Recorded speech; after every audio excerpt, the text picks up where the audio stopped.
What up? This is gonna be the start of my new series, How to Grow Craft Cannabis Easy. I know it doesn't sound easy, a lot of people make it sound as hard as possible, but it can be done relatively easy. You just gotta have the right stuff, which, in the right stuff I mean equipment and genetics. So right here, this is a Mac 1 by Samurai Seeds. When it popped, it had a lot of weird colorations on it, like it was gonna have variegation. It's definitely has some weird mutations in it, but it's coming out of it a little bit. I might trash it a little bit later. We'll see. Yeah, Point Blank. This is by Jinx Proof. He actually gave me these seeds at a convention I met him at in Oklahoma City. And it's looking pretty good. We'll see how it turns out. I'm pretty excited about this one. I've had the seeds for a few years, just never ran it.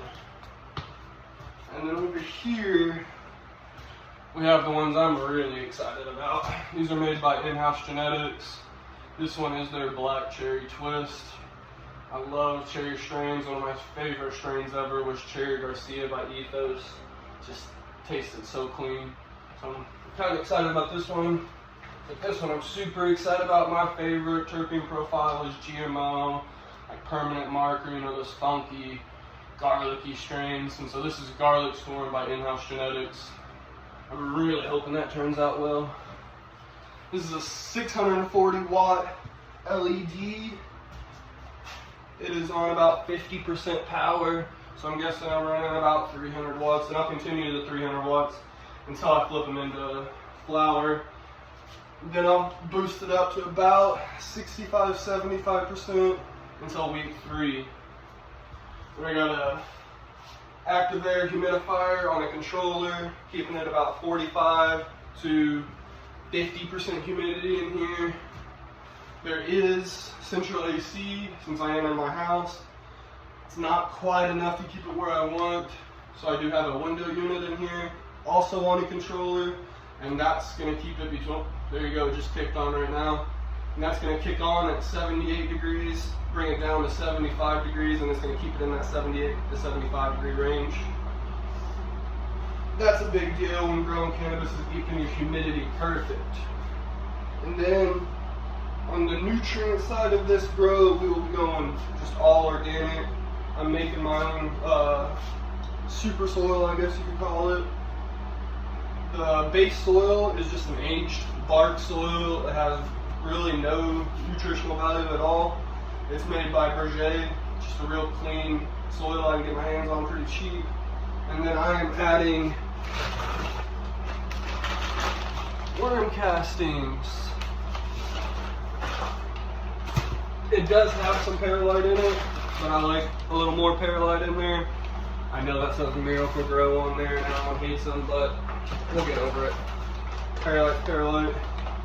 And then when I was at the store the other day, they had these Back to Roots bags on sale. And I was able to get 3 pounds of azomite for $6. You can't beat that. I was also able to grab some Back to Roots blood meal, 3 pounds for $6.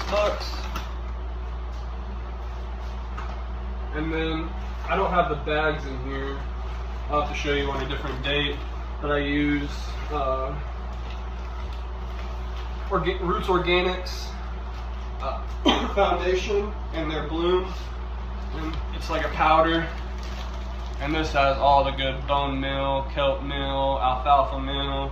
It's just all the good amendments you want in your soil.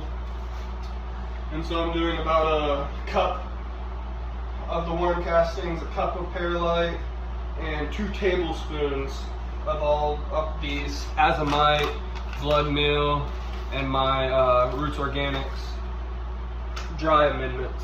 And then when I'm planting, I was able to find some of this Plant Success Organic Granular Mycorrhiza with bacteria. So it has an organic slow release fertilizer in there, plus your mycorrhiza, plus your trichoderma bacteria.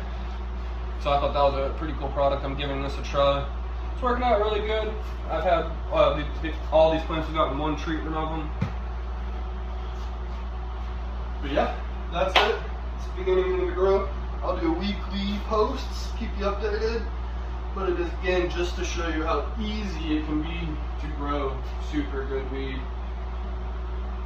You don't have to be in here mixing nutrients. You don't need big ass reservoirs. All you need is a good light, good nutrients, and a good space. You can grow some good weed.